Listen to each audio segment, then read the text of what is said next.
Donc, comme à chaque fois sur ce cycle de conférences, le sujet abordé fait écho aux universitaires que nous sommes, aux étudiants aussi que vous êtes, et appelle un certain nombre de questions. Donc, pour ma part, j'en ai déjà quelques-unes de notées. Alors, n'hésitez pas dans la salle ou à distance, Charles, je te laisserai regarder s'il y a des questions qui sont posées. Mais si vous voulez bien, j'ouvre le bal des questions. Alors, ça va peut-être partir un petit peu dans le désordre. Je vais quand même essayer En fait, je l'avais noté, et donc je vais rebondir sur la conclusion, sur ce sur quoi vous finissez, même si c'est plus contemporain, et on reviendra sur le CNE plus tard. J'avais noté un peu plus tôt, et vous en parlez maintenant, cette idée quand même qu'on évalue toujours en fonction d'un but. On n'évalue pas dans l'abstrait. C'est-à-dire que si je veux évaluer la capacité de mon stylo à me permettre d'écrire, je vais lui mettre une bonne note. Mais si je veux évaluer la capacité de ce stylo à me désaltérer, je vais lui mettre une mauvaise note. Vous voyez ? Et par conséquent, l'évaluation de l'HCRS qui arrive dans les laboratoires, qui va évaluer les formations, qui va évaluer la gouvernance, ce qui m'interroge, c'est la dimension politique qu'il y a derrière. C'est-à-dire que c'est un outil au service d'un but, et la question qui se pose est la question que l'on se pose peut-être quand on est évalué ou quand on rédige nos rapports d'évaluation, c'est de se dire, mais tout ça dans quel but, et quel est l'objectif poursuivi, c'est-à-dire au regard de quoi vais-je être évalué. Donc, ça rejoint la question des critères, mais les critères, on est quand même quand on développe des critères dans l'idée du moyen d'évaluation, et en amont de ça, il y a voilà, dans quel but et à quel moment peut-on dire telle université, tel laboratoire, telle formation est efficiente au regard de quoi? Voilà. Donc, première question, est-ce que cette dimension politique, elle est présente au moment d'établir la méthodologie? Est-ce qu'on est en présence, sinon, d'une évaluation qui tourne dans le vide? On peut avoir ce sentiment de temps en temps. Donc, alors, je vous laisse vous répartir comme vous l'entendez les réponses, et comme vous le souhaitez. Comme tu veux, si tu veux faire un truc historique, et puis comme ça, on suit une chronologie, mais après, c'est sûr. Oui, après, je pense que l'analyse je suis tout à fait d'accord avec cette analyse, de dire que, justement, on évalue toujours dans un but. Peut-être une première réaction à chaud qui me vient à ce commentaire, c'est que l'évaluation dans l'ESR dit toujours, eh bien, nous évaluons l'excellence. Et fait que c'est un peu ce que nous dit Clémentine aussi. J'ai l'impression que, alors, la première image qu'on renvoie en tant qu'évaluateur, instance d'évaluation, etc., c'est de dire nous évaluons l'excellence et donc la qualité scientifique. Et quand on creuse un petit peu, on constate que c'est pas ça qui se passe pendant l'évaluation, vu que ça, c'est déjà fait ailleurs. Dans le peer reviewing des publications, les jurys dans le monde universitaire, les multiples jurys, donc tout ce qui est revu par les pairs, validation par les pairs. Donc la discussion réelle, effectivement, sur la qualité de la recherche ou de la qualité scientifique n'a pas lieu à cet endroit-là.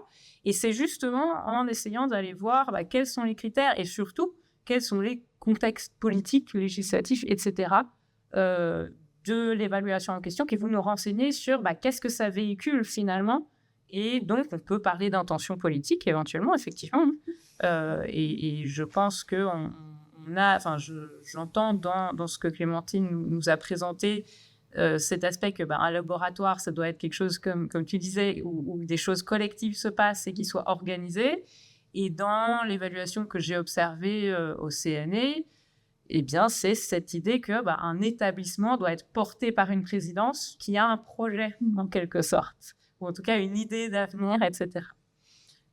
Et puis, si je pense du coup, j'avais aussi fait une enquête un peu sur l'équivalent du CNE aux Pays-Bas à ce moment-là. Et là, il y a aussi une commande politique assez forte, pour le coup, qui est de dire il faut qu'on rende les cursus à l'université faisables en 4 ans. Parce que on n'a plus les moyens de financer les études de tous les étudiants néerlandais pendant plus que 4 ans. Et donc, forcément, ce qui va être évalué comme une bonne formation à l'université, c'est celle qui va tenir en 4 ans. Ouais. Oui, merci. Ça rejoint complètement ce que j'allais aussi dire. Donc, je me souviens quand j'avais lu les débats parlementaires très, très longs qui présidaient à la création de l'ARS, que l'idée, c'était vraiment un but de réforme et d'une critique du CNE sur le fait qu'il n'y avait pas assez de conséquences. Donc, le terme qui était tout le temps là, c'était conséquences, quand bien même personne n'a jamais osé définir ces conséquences. Donc, par exemple, il n'y a jamais eu l'idée qu'il y aurait une attribution mécanique, complètement mécanique, des financements, par exemple, publics en fonction des résultats de l'évaluation. Il y a eu à un moment un algorithme qui était très opaque et qui n'existe plus maintenant, mais qui s'appelait Sympa, de son joli nom, et qui mettait dedans l'idée de la note, les notes obtenues par les laboratoires faisait une petite partie, il me semble, mais c'était avec plein d'autres critères. Et donc, quand j'ai demandé à des personnes du ministère de m'expliquer comment est-ce que Sympa fonctionnait, je n'ai pas vraiment obtenu une réponse très concrète. Et maintenant, ce n'est plus le cas. Donc, c'est vrai que la question des conséquences, elle est présente tout le temps sans jamais qu'on la définisse. Et j'ai plutôt l'impression que les buts, ils existent uniquement dans les appropriations que vont en faire ou pas les acteurs. Par exemple, on a observé des unités de recherche mal évaluées et les présidents ou les équipes présidentielles ont décidé non pas de faire imploser cette équipe, mais au contraire de renforcer les moyens dans cette équipe, par exemple, où ça a pu être tout à fait l'inverse, une mauvaise note qui permettait de justifier finalement que l'on réforme finalement la structure de cette organisation. Donc voilà, j'ai l'impression que ces buts, ils sont quand même assez variables selon le niveau auquel on se situe. Donc par exemple, pour les enquêtés que j'ai eus qui ont travaillé à l'ARS, leur but, il y avait un but quand même de réforme et d'instauration de ce qu'ils considéraient être des bonnes pratiques. Voilà. Il y avait un constat qui était, il faut se réformer de l'intérieur parce que nous n'avons pas des pratiques scientifiques ou en tout cas d'organisation scientifique plutôt conformes aux standards. Alors, ce n'est pas vraiment internationaux, mais c'est plutôt les standards de la physique en réalité. Parce que finalement, quand on regarde à l'étranger, il n'y a pas forcément des laboratoires comme ça, comme chez nous en France. Donc, on se sert beaucoup de modèles internationaux pour en fait ne pas du tout en faire parce que ce qui est évalué souvent, c'est par exemple les départements universitaires. Donc, c'est des unités de formation et de recherche. Ce n'est pas du tout des labos comme ça s'est structuré, par exemple, en physique en France. Donc, je n'ai pas un élément à vous donner, mais plutôt l'idée que c'est approprié vraiment. Et donc, sur cette partie, il y a d'autres enquêtes qui portent vraiment sur que font les gens de ces évaluations, il me semble. Mais mon enquête s'arrête à ceux qui la mettent en œuvre et qui essayent de la critiquer. Et alors, du coup, pour être ce que vous l'avez évoqué de temps en temps, mais alors, aujourd'hui, les conséquences concrètes d'une évaluation, parce qu'en fait, je ne les connais pas véritablement très bien. Enfin, je suis pas aux fonctions. Une bonne évaluation ou une mauvaise évaluation en porte quelles conséquences au-delà de la responsabilité que les personnes évaluées vont tirer du rapport, si vous voulez. Oui, c'est vraiment une très bonne question. En plus, si la HCRS était censée être supprimée alors qu'une vague était en cours, enfin, il y a beaucoup d'incertitudes sur cette question-là. Et les conséquences, elles me semblent quand même assez... d'abord, avant tout, quand même assez symboliques. Des conséquences d'abord de pouvoir se féliciter du travail accompli ou initier une occasion de discussion, etc. C'est vrai qu'à l'occasion de ces évaluations, se rencontrent des personnes pour mettre en forme des projets divers et variés, revoir la façon de définir les axes du laboratoire, etc. Enfin, en fait, faire laboratoire, construire le laboratoire, en tout cas, c'est l'impression que j'ai. Maintenant, sur les conséquences, peut-être qu'il faudrait aller voir du côté des équipes aussi présidentielles. Peut-être que vous auriez des éléments à nous apporter aussi de l'intérieur en tant que doyen, peut-être, ou je ne sais pas exactement. Voilà, je ne sais pas. Alors, j'ai été directeur de laboratoire, je suis doyen actuellement. Je suis en train de subir une évaluation de la HCERS du fait de la sortie de l'expérimentation de l'Université Paris-Saclay, à laquelle tout le monde se prépare. Je dois avouer que dans le cadre de l'évaluation des laboratoires, nous n'en avons tiré aucune conséquence, pour dire les choses très clairement. Alors, l'unité qu'on connaît a été bien évalué, c'est pas la question. Mais le vrai sujet, ça a été de savoir, et c'est l'interrogation que tout le monde a eue, hein, sur les 20 personnes qui composent les enseignants-chercheurs, plus un peu plus d'une trentaine de doctorants, à quoi ça a servi? C'est-à-dire qu'on a déployé une énergie considérable à rédiger des choses, à s'organiser, et parfois aussi, il faut bien le dire, hein, à chercher des réponses aux questions qui nous étaient posées et qui n'étaient pas d'une limpidité biblique, en tous les cas, qui ne se rapportaient pas nécessairement aux pratiques que l'on pouvait avoir. Et donc, pour essayer, béotien que nous étions de l'évaluation, comprendre ce qui, un, allait être évalué, et deux, ce qui nous était véritablement demandé.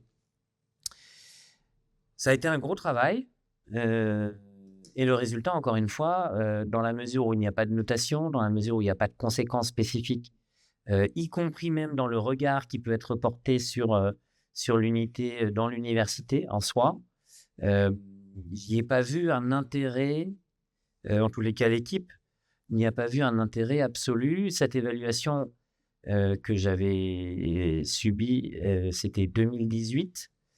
On a subi également une évaluation HCRS de la faculté encore récemment. À nouveau, les discussions sont très urbaines, avec des discours au contenu varié, mais surtout convenus. Et très sincèrement, nous n'en avons pas tiré de conséquences sur nos pratiques.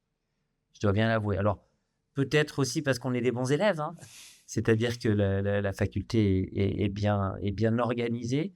Mais moi, ce qui m'a, si je peux rebondir sur des questions, et sans vouloir parler de l'évaluation non plus de la CES de l'université qui est à venir, ce qui m'a un peu interpellé, je dois dire, dans vos propos, c'est, et ça rejoint un peu ce que Marco a envisagé sur le but, c'est qu'on évaluait moins la science que un contenant permettant de faire de la science. C'est-à-dire que on est dans une théorie des organisations, j'ai envie de dire, où on va essayer de voir si, oui ou non, il y a une vie de laboratoire, sans même se soucier de la question de savoir si la vie du laboratoire n'existe pas à l'extérieur du laboratoire. Notamment dans nos matières, la vie dans le laboratoire, je ne veux pas dire qu'elle est quasi inexistante, mais en tous les cas, elle n'est pas prépondérante. La vie, elle se fait à la bibliothèque chez nous, notamment à la Bibliothèque nationale de France ou à CUJAS pour les matières juridiques. En tout cas, c'est très net. Et c'est là qu'on se rencontre, et c'est là qu'on discute, et c'est là que les idées naissent. Et c'est là qu'on décloisonne par rapport à notre établissement. C'est-à-dire qu'on parle beaucoup avec des collègues issus d'autres laboratoires, d'autres établissements, et l'enrichissement vient, je t'interromps, mais l'enrichissement vient de ces échanges avec des collègues extérieurs. Et il ne faut pas croire que l'enrichissement ne viendrait que d'un laboratoire. Et donc, je m'interroge encore une fois sur le but, parce que ça revient au but, hein. Alors, le but politique, j'entends bien la réforme, très bien. Mais j'aimerais connaître le rapport, au fond, de cette construction de l'évaluation du point de vue des classements. Parce que c'est une question qu'on n'a pas du tout abordée aujourd'hui. Mais est-ce que l'évaluation telle qu'elle est envisagée en France, et peut-être même de manière internationale, hein, je n'en sais rien, est-ce qu'elle a été envisagée du point de vue des classements? Est-ce que vous avez trouvé dans les rapports que vous avez pu lire, dans les interviews que vous avez pu orchestrer, est-ce que vous avez trouvé des références aux différents rapports, aux différents classements internationaux, nationaux? Oui, parce que par exemple. C'est vrai que c'est une idée répandue, mais qui peut être une fausse idée, que l'émergence des classements internationaux a entraîné une course à l'évaluation. Alors, de la poule ou de l'œuf, C'est une très bonne question. Dans le micro. Oui, pardon. Peut-être une première réaction et qui répond un peu à plein d'interrogations que vous aviez sur les conséquences des évaluations. Je pense qu'effectivement, là, nous deux, on a regardé l'évaluation institutionnelle, donc des institutions, instances d'évaluation qui vont évaluer à différentes échelles, donc les laboratoires, des départements, des établissements. Et je pense que pour réfléchir véritablement aux conséquences que ça a pu avoir, c'est de voir ces évaluations-là, mais en tant qu'elles ont émergé en même temps que d'autres formes d'évaluation dans notre environnement, dans le monde universitaire. Et donc, alors, lien avec les classements, effectivement, ils ont émergé de manière assez contemporaine avec toutes ces différentes formes d'évaluation de l'enseignement supérieur et la recherche. Comme je disais, hein, le CNE, il a voulu se démarquer de ça, de dire, nous, on ne fait pas ça. Il n'y a pas une excellence, on veut juste dire que chaque université est censée pouvoir se diversifier, trouver son créneau, trouver son positionnement. Et voilà, ce que je voulais dire aussi à propos de voir cette évaluation-là qu'on vient de présenter dans un écosystème de plein d'autres formes d'évaluation. Je suis moi-même vraiment pas l'experte du sujet. Il y a d'autres travaux qui ont porté là-dessus sur l'ESR en fait, il s'agit d'une construction de réputation, finalement, qui se fait par plein de biais différents. Et donc, il me semble qu'à l'époque où la ERES donnait des notes, eh bien, ces notes-là étaient aussi justement une marque de réputation qui permettait, du coup, à plusieurs laboratoires de dire, nous, on va faire des choses ensemble, on va se retrouver entre personnes bien notées, que ça a pu avoir une incidence sur l'obtention de l'ABEX. Et voilà, et c'est là où on passe à, en fait, toutes ces autres formes d'évaluation qui, là, pour le coup, sont pas présentées comme des évaluations, mais comme des appels à projets auxquels on peut être retenu ou pas. Et donc, ces formes d'évaluation vont contribuer à construire la réputation de ces structures pour, du coup, obtenir des vraies conséquences sonnantes et trébuchantes de cette évaluation-là. Oui, c'est exactement ça. Il faut voir que ce sont des briques. En fait, on vous présente différentes briques, mais que effectivement, elles font aussi sens ensemble et surtout dans leur cumul, donc cumul d'avantages ou cumul de désavantages. Hein, c'est cet effet Mathieu qui a été documenté par Merton. Hein, et on donnera à ceux qui ont déjà et ceux qui n'ont pas, on les dépouillera même de ceux qui n'auront pas, quoi. Enfin, je ne me rappelle plus de cette belle formule. Mais du coup, il y a vraiment l'idée que... Alors, je sais que, par exemple, l'idée de créer des classements nationaux, par exemple, ça a été un tout petit peu le cas avec les laboratoires, avec l'idée de... Alors, ce n'est pas des classements au sens... faculté Jean Monnet 1, voilà, mais plutôt des paquets où il y avait un peu une consigne qui était donnée de pas plus de 20% de A+, en fait. Donc, c'était pour indiquer que, parce que, par exemple, les physiciens et les mathématiciens avaient tendance à mettre tout le monde A+, que les économistes avaient tendance à mettre tout le monde C. Alors, du coup, il fallait un petit peu... Et donc, il y avait un peu cette idée qu'il y a en gros 20% d'excellents. Et puis les autres, voilà. Donc, avec cette idée un petit peu de faire émerger quand même, effectivement, des zones qu'on afficherait comme excellentes et qui montreraient comment se hiérarchise un peu le paysage. En revanche, je n'ai pas du tout eu de référence dans le cadre de mon enquête aux classements internationaux qui viendraient en fait catapulter un peu ces logiques d'évaluation. J'ai vraiment l'impression que les modèles étrangers, c'est quand même utilisé un petit peu dans certains discours, mais pas tellement dans les pratiques. En tout cas, ce n'est pas vraiment ça que j'ai observé. Et par contre, il y avait l'idée de construire aussi l'attractivité des laboratoires. Ça aussi, c'est quelque chose qui est noté. Donc voilà, est-ce que le laboratoire, donc un peu dans ce que vous disiez, dialogue aussi avec d'autres gens ailleurs, etc. Mais toujours en considérant que le pôle de gravité, c'est le laboratoire, quoi. Enfin voilà, en construisant cette entité un peu ex nihilo dans certaines disciplines. Voilà.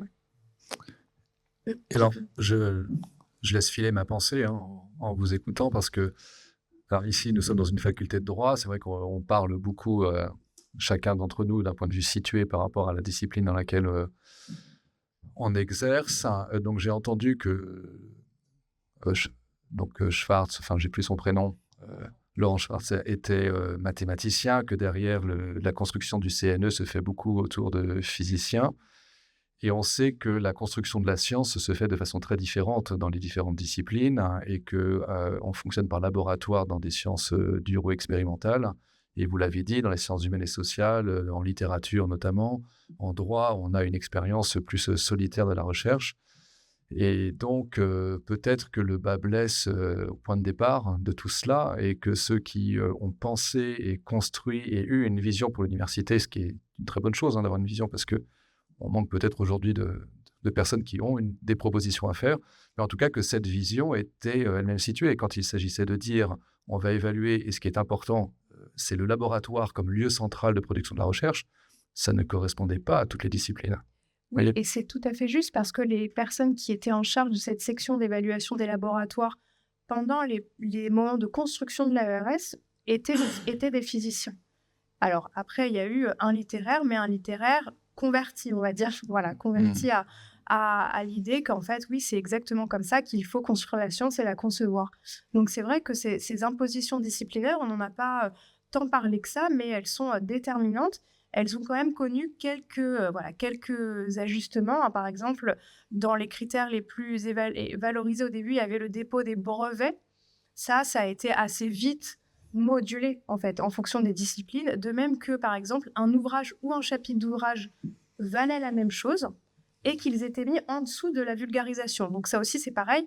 Ces systèmes de classement de quelle production compte dans les disciplines ont fait l'objet de réappropriation par les responsables des disciplines qui ont dit, écoutez, là, ça ne va pas du tout. Enfin, voilà. Donc, c'est sûr. Oui.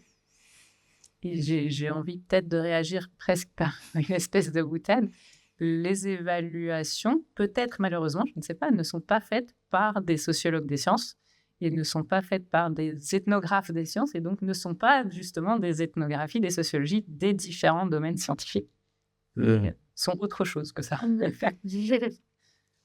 Oui.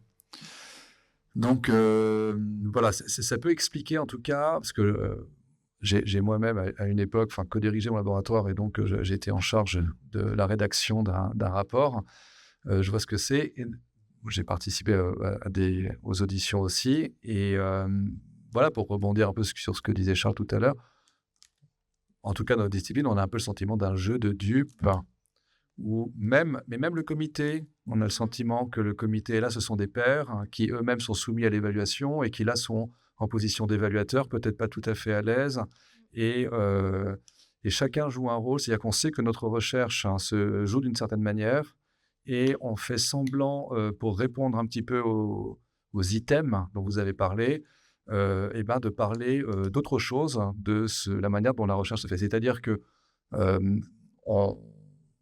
on voit, voilà, il y a des injonctions, mais c'est à l'internationalisation de la recherche, donc on va nous demander parmi les critères, alors, est-ce que vous avez des relations avec les universités étrangères? Est-ce que vous publiez en telle langue? Est-ce que vous avez... Voilà. Et ça n'a pas le même poids, évidemment, dans des sciences dures. Quand on est mathématicien japonais et français, on comprend les mathématiques, et les sciences dites culturelles, qui sont très attachées à un contexte culturelles sont assez différentes. Donc, notre internationalisation dans la recherche est moindre. Mais néanmoins, pour répondre aux critères, tout le monde va faire en sorte de pousser artificiellement le fait que, oui, on est bien dans l'internationalisation de notre recherche.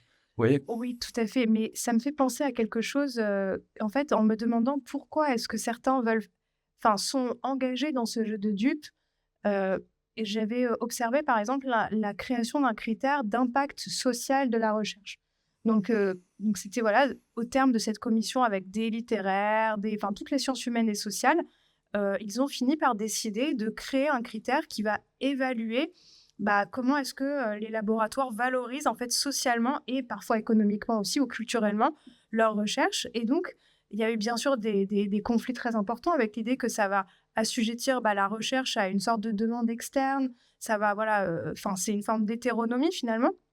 Et la personne qui justifiait le plus le fait d'introduire ce critère, donc c'était ce littéraire converti, qui expliquait qu'en réalité, c'est la seule manière aujourd'hui de sauver nos disciplines de d'une forme de mépris en fait institutionnel et politique, et donc que du coup montrer qu'on contribue à la société, montrer qu'on est comme les autres en fait, qu'on est international, qu'on travaille en laboratoire, même si ça ne correspond pas aux pratiques d'une certaine manière, c'est aussi finalement ce serait une manière de sauver des disciplines qui sont quand même relativement menacées. En tout cas dans certains pays, c'est ce qu'on voit aussi. Donc il y a aussi l'idée que ça va leur doter un aspect objectif aussi, l'idée que on va mettre des critères qui sont les mêmes que les critères de ceux des sciences dites dures, réputées plus objectives, moins soumises aux idéologies locales, on va dire.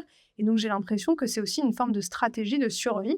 Je n'en juge pas, mais simplement je l'expose ici parce que je la trouve aussi intéressante comme autre façon de percevoir pourquoi est-ce qu'on adopte des standards qui sont contraires à notre expérience. Ouais. Mais pour réagir là-dessus, en tout cas, voilà, j'en reviens au point de départ. En tout cas, dans votre propos, on voit à un moment, enfin là, une dimension politique, c'est-à-dire un but politique. C'est-à-dire qu'on parle du projet sciences et société, c'est-à-dire l'idée que la science qui est produite dans les laboratoires et par l'université doit pouvoir irriguer la société, faire lien, faire connexion avec la société. Et ça rejoint ce que vous disiez sur la période que l'on traverse, c'est-à-dire la construction de l'esprit critique, la construction de citoyens est importante. Et ces liens sciences et société, c'est aussi bien pour nourrir l'économie et les startups et assurer une forme de souveraineté économique que de nourrir aussi une certaine conscience du monde dans lequel on est sous ces différents aspects. Donc, en réalité, parce que mes propos précédents peuvent laisser penser, et c'est vrai que je suis assez dubitatif sur l'évaluation, l'HCRS, cette bureaucratie, etc.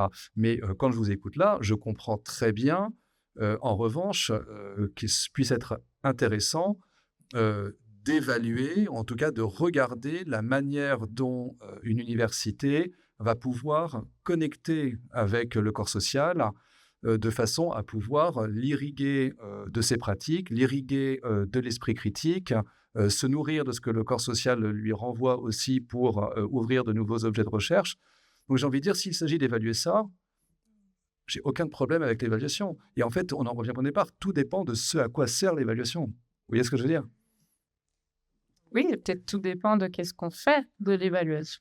Après, et c'est exactement aussi voilà, ce que vous avez déjà évoqué, hein, de dire, si l'idée, comme je l'ai un peu présenté, si l'idée de départ, c'est de dire, voilà, il faut aider les universités à sortir de l'entre-soi, à plus être dans leur tour d'ivoire, à se rendre compte du monde autour d'eux et de comment est-ce qu'ils peuvent s'inscrire là-dedans. Effectivement, j'ai eu des retours ponctuellement d'évaluation à ERES, je pense que c'était vers 2012-2013, où des labos se sont dit, franchement, ça nous a fait du bien de se poser, de réfléchir à notre positionnement, à notre projet commun aussi, quand il y en avait dans le laboratoire. Mais voilà, encore une fois, ça dépend à chaque fois de qu'est-ce qu'on en fait, mais aussi de voilà, le niveau de contraignance, si je puis dire, des indicateurs, des instruments d'évaluation. Je ne voudrais pas laisser penser que l'ensemble des propos étaient sur le mode dubitatif sur l'évaluation, parce que précisément l'objectif de ce séminaire, de cette conférence d'aujourd'hui, c'est d'essayer d'apprécier à sa juste mesure l'intérêt des évaluations. Et notamment, j'ai peut-être été un petit peu excessif dans ce que j'ai pu dire tout à l'heure. Effectivement, l'idée qu'on peut en retirer de positif, là je parle de l'évaluation d'un laboratoire notamment, ça permet de donner une sorte d'image à un instant T de la manière dont le laboratoire peut fonctionner, de ses forces vives. Ça permet de faire un bilan de la production scientifique, ce qui n'est pas négligeable, parce qu'on peut au fond se dire ça s'écrit au fil de l'eau et les choses avancent, et elles avancent comme elles avancent, à un moment davantage, à d'autres un peu moins. Mais ça permet au moins, effectivement, de prendre une photographie de l'état de l'art qui peut exister dans un laboratoire, y compris dans une faculté aussi, au niveau des formations ensuite, pour si on est dans une autre dimension. Oui, et aussi de l'encadrement doctoral et tout ça, parce que ça aussi, c'est une forme on va dire, d'injonction qui s'est bien plus durcie depuis le début, enfin depuis l'évaluation de l'HCERES. Effectivement, de l'AERS, ça a vraiment fait de ce critère quelque chose, un critère à remplir, etc. Et qui demande, j'ai vu des tableaux de suivi extrêmement détaillés.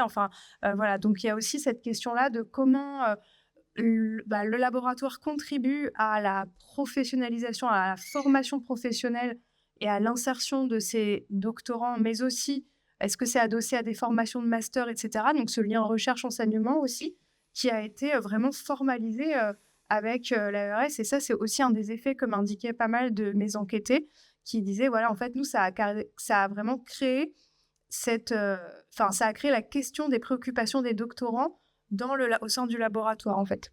Donc, c'est aussi un autre... voilà. En fait, on voit qu'on a des sortes de poupées russes. Ça ouvre peut-être beaucoup trop de portes, ces questions-là. Pour ouvrir juste une autre perspective également des propos qui sont tenus, moi, j'aime beaucoup revenir effectivement à, le juriste dirait, à la ratio legis de la chose, c'est-à-dire, c'est le but, mais c'est aussi comment la chose a été construite.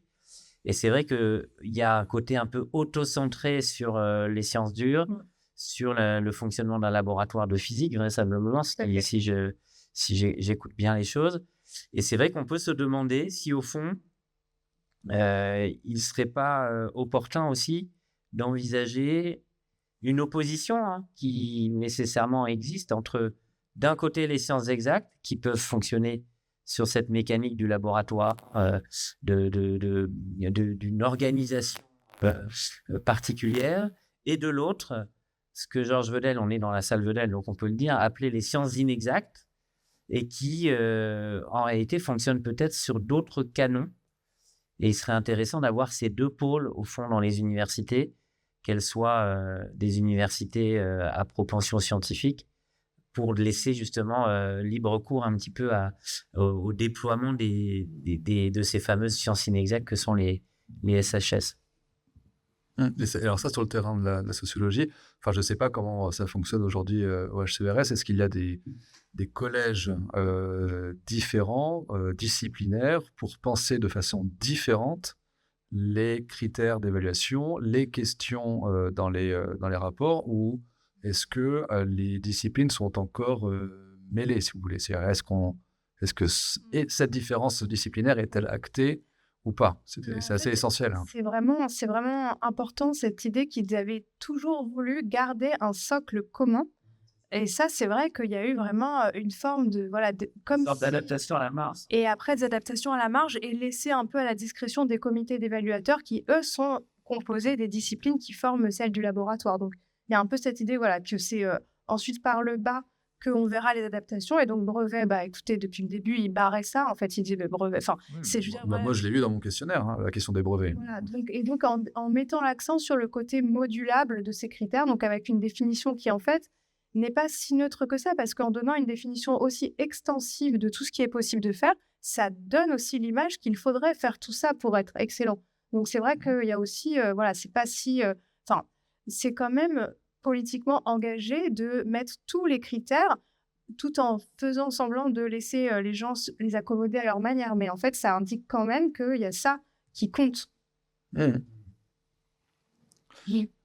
Et effectivement, la détermination de ces critères, parce que vous avez dit c'est l'œuf ou la poule, mais c'est exactement ça. C'est-à-dire qu'on aimerait bien, parce que c'est plus facile de le penser comme ça, se dire on a un objectif politique qui est d'assurer, alors on n'a pas parlé de la formation beaucoup là, mais d'assurer la formation de 50% d'une classe d'âge. On a la responsabilité politique de pouvoir apporter de l'innovation pour notre tissu économique et pour plein de choses. Et en fonction de ça, on évalue la façon dont les universités fonctionnent.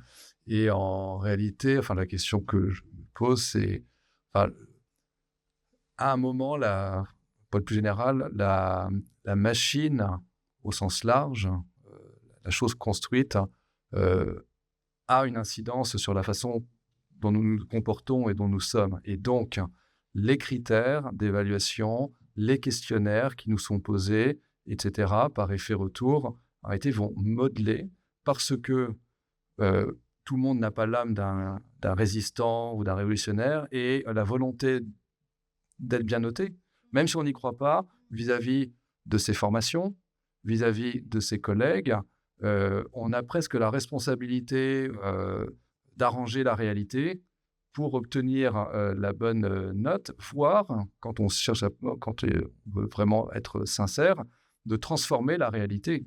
Et c'est là qu'on peut... Alors, pardon, mais j'ouvre un autre sujet, par conséquent, mais c'est là qu'on peut avoir ou rencontrer ce que vous avez évoqué dans vos enquêtes, rencontrer des formes de... Je ne vais pas parler de souffrance au travail, mais des chercheurs qui avaient une certaine manière de travailler, peut-être très qualitative, et auxquels on va imposer une transformation de leur façon de travailler, une transformation de leur modèle, pour répondre à des critères dont on peut se demander s'ils sont vraiment opératoires dans le champ en question. Oui, absolument. C'est pour ça que le parti pris, c'était aussi de prendre des disciplines qui étaient plus ou moins réticentes, on va dire, à ces standards, notamment des physiciens, etc. Donc, c'est vrai que je pense que le droit aussi, alors les enquêtés en droit que j'ai eus étaient parmi les plus, ceux qui préservaient le plus, justement, ce que vous disiez, en fait, les manières de travailler, etc. Et oui, c'est sûr que ça génère en tout cas un sentiment de détresse épistémique, ça c'est sûr. Oui, tout à fait. J'ai l'impression que déjà que les demandes n'ont pas de sens et que se les approprier soi-même dans son travail modifie considérablement la pratique, en fait. Donc oui, effectivement, vous avez raison. Oui. Oui. Du temps d'adaptation que ça... En fait, non, mais voilà. Ouais. C'est intéressant, mais on est en discussion débridée devant quelques étudiants qui nous écoutent, tant mieux. Ça interroge la façon de penser la recherche, et je pense qu'il ne faut pas avoir de vision monolithique. Il y a différentes manières de faire la recherche, c'est très bien. Mais c'est vrai que le point de départ qui nous constitue est important, c'est-à-dire qu'en droit, mais c'est le cas en littérature, je crois que c'est le cas en géographie, dans les sciences humaines, aux sciences au sens large, nous faisons notre thèse seuls. C'est-à-dire que nous partons avec notre sujet de thèse, et puis nous revenons à intervalles réguliers. Alors, il y a 20 ou 25 ans, moi j'ai connu des doctorants de ma génération qui avaient leur sujet de thèse au début de la thèse, et puis qui revenaient voir leur directeur de thèse une fois pour le plan au bout de 3 ans, et 2 ans plus tard ou 3 ans plus tard, une fois que la thèse était finie. Il n'y avait pas besoin de choses. Donc, c'est un travail solitaire, et les lieux d'échange et de construction à la fois d'un réseau, d'une réflexion, etc., se faisaient en bibliothèque entre doctorants, pendant les repas et pendant toutes ces années que l'on passe seul et que l'on porte seul avec son sujet. Et forcément, ça construit une manière de travailler que l'on retrouve lorsqu'on est enseignant-chercheur, où la façon dont on conçoit le travail, c'est ça. Quand on a fait sa thèse différemment dans une équipe, on conçoit la recherche très différemment. Et ça ne signifie pas, bien sûr, qu'ultérieurement, comme vous l'avez dit, il puisse y avoir des convertis, c'est-à-dire des littéraires qui se disent le travail d'équipe, c'est formidable. Et c'est vrai, et c'est très utile, je ne dis pas le contraire, on a aujourd'hui, chez nous, dans notre université et ailleurs, des juristes qui travaillent en équipe sur des projets transversaux. Il y a des objets nouveaux qui ont pris beaucoup d'importance. Je pense au droit de l'environnement qui a une place importante dans notre faculté, où nos chercheurs travaillent en synergie les uns avec les autres. Mais d'autres n'ont pas besoin de ça du tout. Vous voyez ? Tout à fait, mais du coup, c'est pour ça que là, on en revient au but. Et là, on voit bien qu'il y a vraiment un véritable stigmate qui est porté sur ces façons de travailler. Ça, c'est évident. Alors peut-être que ça s'est un peu atténué. En tout cas, là, au moment où j'ai fait l'enquête, il est évident que l'objectif était de mettre fin à des pratiques solitaires de recherche, et notamment des pratiques d'encadrement doctoral qui étaient dans le viseur, en fait, on va dire des réformateurs, qu'ils soient scientifiques ou autres, qui expliquaient qu'en fait, voilà, un doctorant ne doit pas être que dans une relation en face à face avec son directeur de recherche, que le directeur de recherche doit l'accompagner à chaque étape, que le doctorant doit être intégré dans un collectif. Et donc là, il y avait une véritable doxa qui a été assez rapidement partagée par les différents représentants des sciences humaines et sociales dans cette agence, et qui, du coup, heurtait extrêmement frontalement un ensemble de pratiques de travail et de construction que vous venez d'expliquer, de construction aussi un peu historique dans les trajectoires personnelles des gens, en fait. C'est tout à fait juste, Il y avait quand même une forme d'imposition dans une certaine forme de violence de ces normes de travail qui, pour certains, ne faisaient aucune question, et qui, pour d'autres, au contraire, étaient vues comme des attaques en fait frontales envers leur travail et leur façon de travailler. Et on pourra évidemment à chaque fois rediscuter de est-ce que ces évolutions-là, est-ce qu'il y a du positif ou est-ce qu'il y a du négatif. En tout cas, il y a clairement des évolutions, des pratiques de recherche, ça c'est sûr.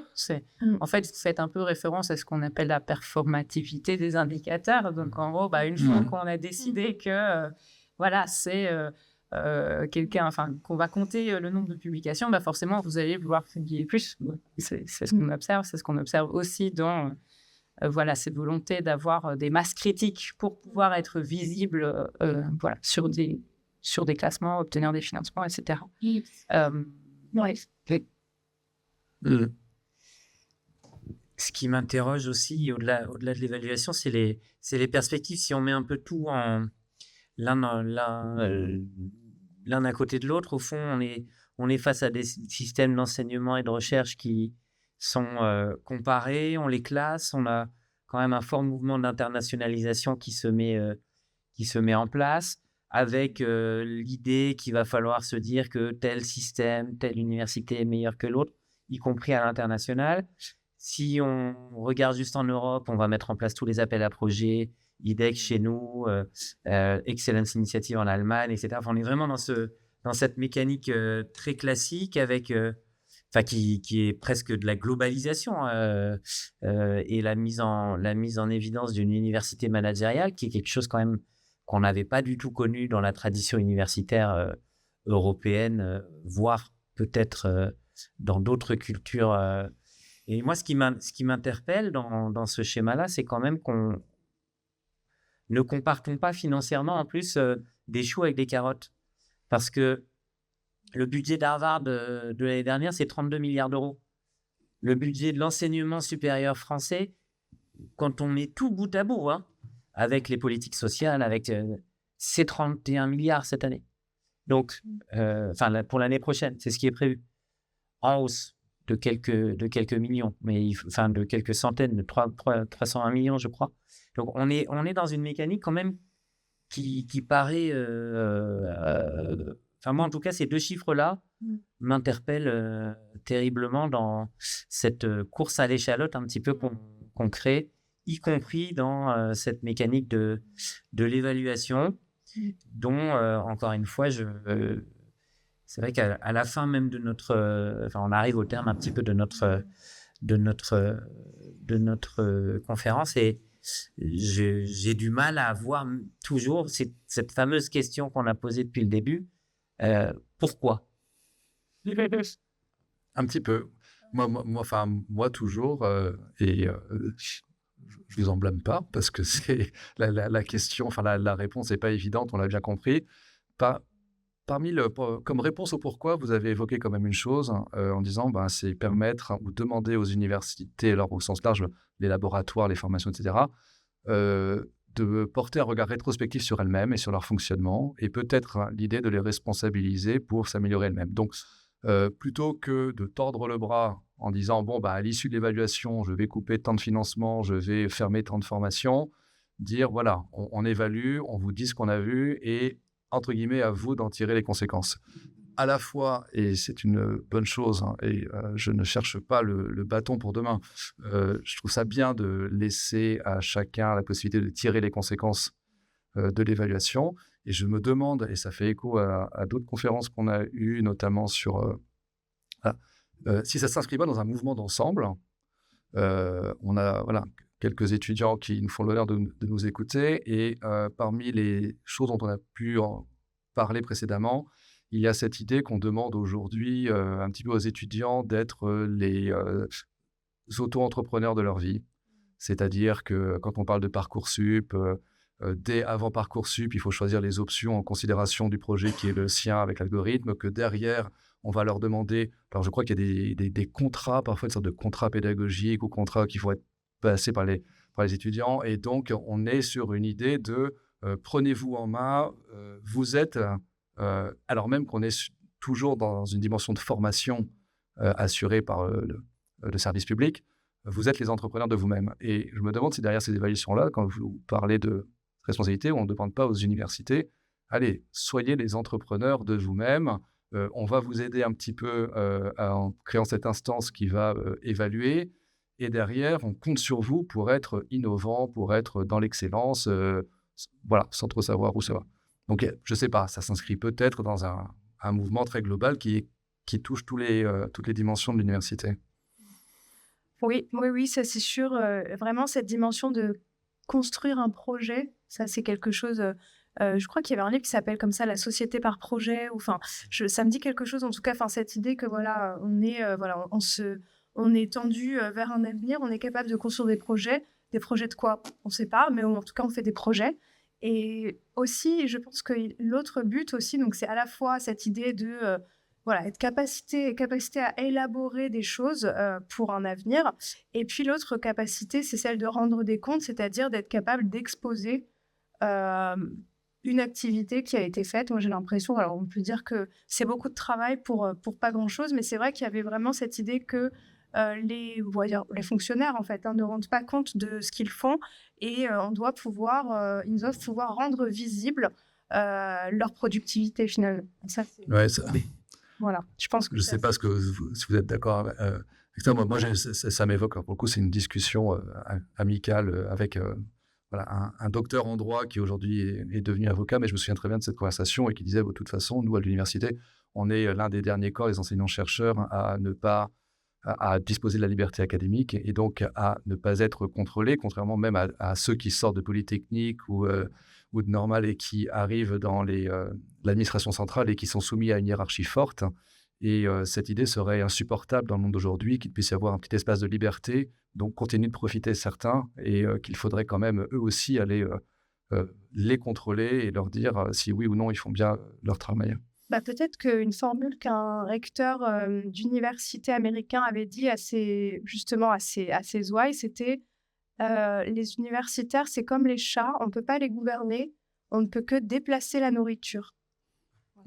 Donc, c'est peut-être un peu ça qui, voilà, on va lui donner des carottes un peu quelque part pour essayer d'accompagner un mouvement, mais voilà, il y a quand même cette idée-là.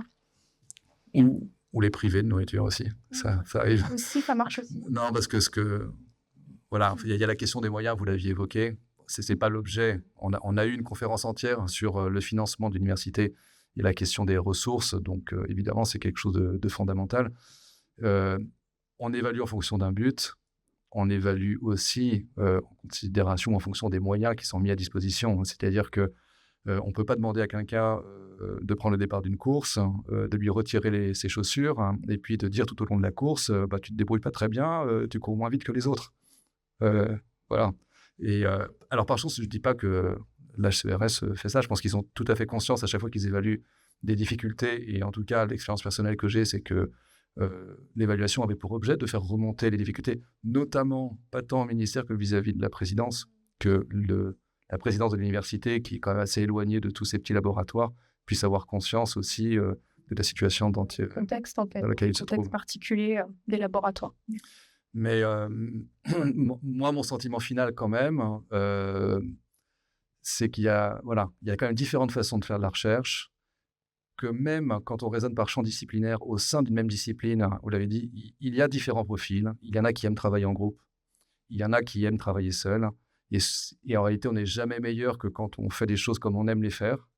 Et par conséquent, l'idée de vouloir imposer aux uns de travailler en groupe ou solitairement, j'ai le sentiment qu'il faudrait peut-être simplement faire confiance. C'est-à-dire qu'à partir du moment où il y a un processus assez rigoureux et assez strict de sélection du corps des chercheurs ou des enseignants-chercheurs, une fois qu'ils sont là, se dire on leur fait confiance. Éventuellement, après, il y a la question de la progression de carrière qui fait que un chercheur renommé, actif, pourra muter dans une université prestigieuse, pourra rejoindre un laboratoire prestigieux, aura ses avancements plus rapidement. Et peut-être que c'est un moteur qui peut suffire et qu'on n'a pas besoin de créer une évaluation institutionnelle telle qu'on l'a décrite. Donc, je suis toujours circonspect à la fin de cette intervention. J'entends que parfois, ça puisse être utile, mais quand je pense à cet amendement qui propose la suppression de l'HCERS, outre le fait que, évidemment, tous les nouveaux métiers que ça a créés, parce qu'en fait, ça sert peut-être à ça, avant tout, c'est d'avoir créé des nouveaux métiers. Alors, eux peuvent peut-être se mettre à trembler, mais je ne suis pas certain qu'on travaillerait moins bien à l'université. Voilà. Merci beaucoup pour ces propos conclusifs. Je terminerai juste sur une petite rectification parce que ChatGPT m'a donné une mauvaise information sur le budget de Harvard.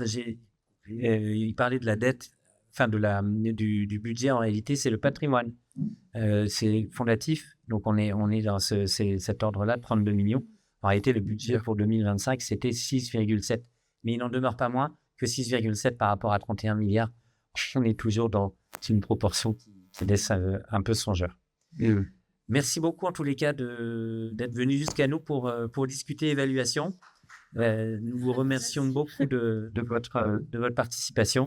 Et puis, au prochain numéro. Voilà, on vous tiendra informé de la prochaine conférence. Merci à vous. Merci beaucoup. C'est moi, ça peut dire. Hein. Ça peut dire, c'est bien.